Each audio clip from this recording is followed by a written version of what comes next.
2/16/2022. I got a call from a guy. He's got a problem. His AC's not cool in the house. I talked to him yesterday, and he had he wasn't home, and he had the fan running upstairs. He wasn't sure if the fan was running, so I told him to shut it off because I didn't know if the motor's running up there in the unit, you know, and if not, you can cook it. But anyway, we're gonna go over there this morning. We're gonna check the fan, make sure the fan's working. Probably low on Freon, low on refrigerant, most likely. Sounds like an older system. Best thing to do is go over there, make sure the fan's running. The unit's up in the attic. You know, put the gauges on it and start it and see what it's doing. If it's low on refrigerant, obviously it's not going to work like that. Depends on how low it is. Might have lost its whole load. I don't know.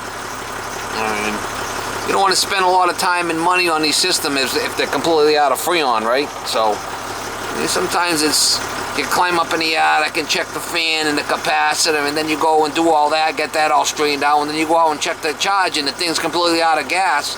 I mean, the system's not worth fixing if it's an older system. So it's kind of a fine line on what you should do first.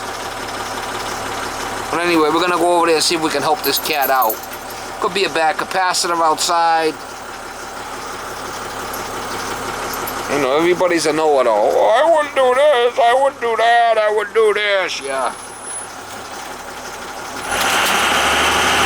Pull your head out of your ass and go out and work in the real world. And then see what you do.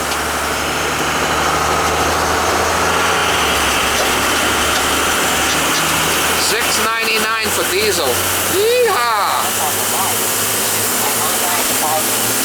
In Lake in May when we turned it on for a little bit. Well, I put gas in it, and then we'll put good caps on it and see how long it lasts. I mean, the leak could be anywhere. It could be in this unit, could be upstairs, could be in the pipe. Have they done any kind of work in the house? No, not at all. Have you screwed anything to the walls? No? You put any pictures up and screw anything into the walls? We put pictures up, but nothing like we haven't had a picture before. You know what I mean? Like just something. You think it might have put a screw in the pipe? No, I can't see it. We didn't do anything new. We hadn't done anything. The one thing that we did do is, but it's an inside wall. It's not even an outside wall. Don't matter. Sometimes the pipe goes up there. What'd you do? It's that first room over here. We have like a little corner area, and we put in like one of those like stone-faced walls. Did you put any nails in the wall? I didn't do it. The carpentry guy did it, but I'm assuming there are probably some nails in there. But yeah, that could be where your leak is. I mean, you want to put gas in it or not? Yeah, put gas in it.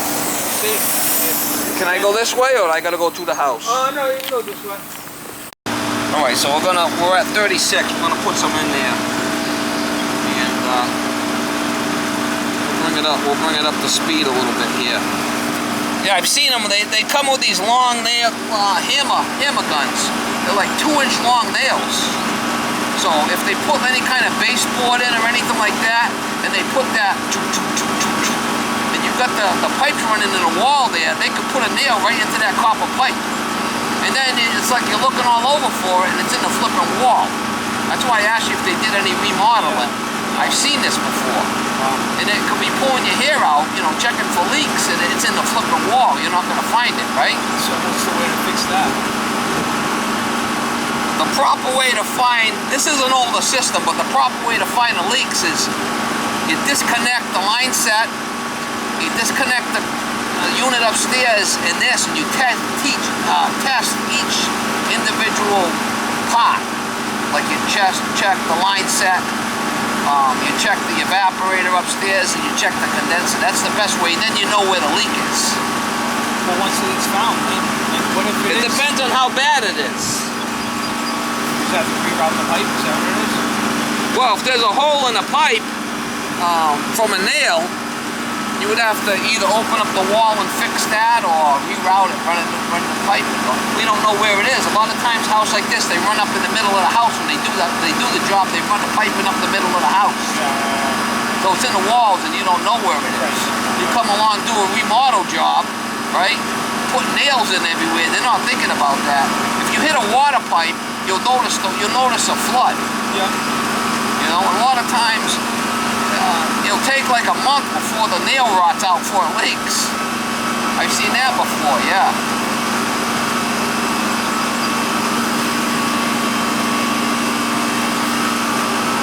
Let's put a little in it and see what happens here. You know, let's... Is something you'd have to come back after 24 hours, or? I'm going to put gas in it, and I'm going to show you what to look for. Okay.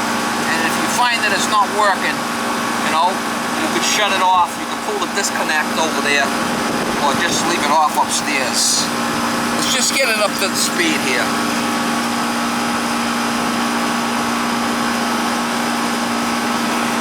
A lot of systems will leak as they get older. This is an 05. This is 05. So it's, you know, 18 years old. Yeah. Yeah. So that's when the house was made, right? Yeah. Built. It's about the age of my daughter. So it's already 18 years old. This is the R22 stuff, which they're not making anymore. So.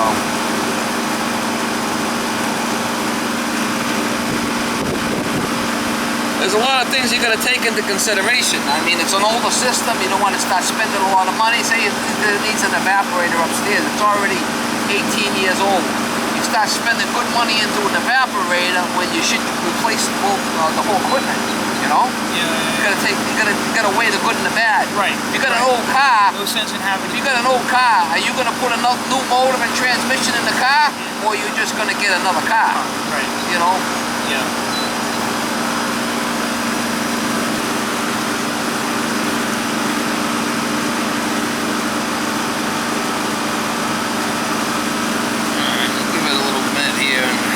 See, we're already at 63 on our suction. Yeah, I see. And see our superheat's coming down? Yeah. Got to bring that down to about 20. And this suction should come up. See, we're above 60 now, so we're above freezing.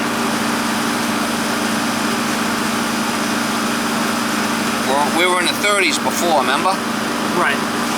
Actually, I think you were in the 20s. Well, when I first started it, and then it kind of...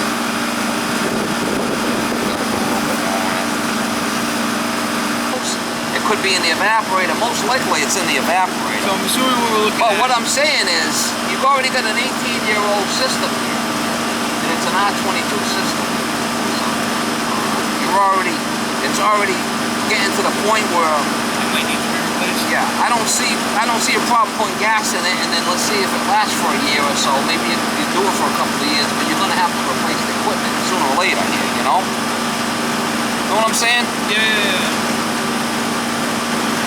Alright, so we're dialing in pretty good here. Let me show you what's going on.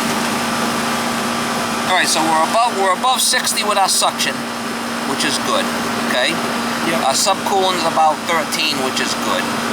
Our superheat's, you know, climbing. It's right around 18, 17, 18, which is good, you know? It won't ice like this. So this is where we're going to leave the charge right now. I'm going to check the Schrader cords when I pull it off. You know, you can see how it's running. See how it's nice and warm coming out? Yep. You can feel that suction line going up there. See that? Feel that? That's what you want. Cold and sweaty. Yep. Cold and sweaty. But now when you turn the system on, you got to let it run for 15 minutes before you check this. You can't turn it on and come, and that's not going to be instantly sweaty. Yeah. So when the system's cycling on and off, and you come out here, you're going to look at that. You're going to see it sweating or not. You know the system's working. And if the system's running all the time and never shutting off, on a day like this, you know there's an issue. Yeah. I got you. Alright, so we checked the caps aren't leaking. We're getting a nice sweat action. We got nice air coming out of the top of this thing. The Goodman. This one's working okay, right? Yeah, that one's been fine.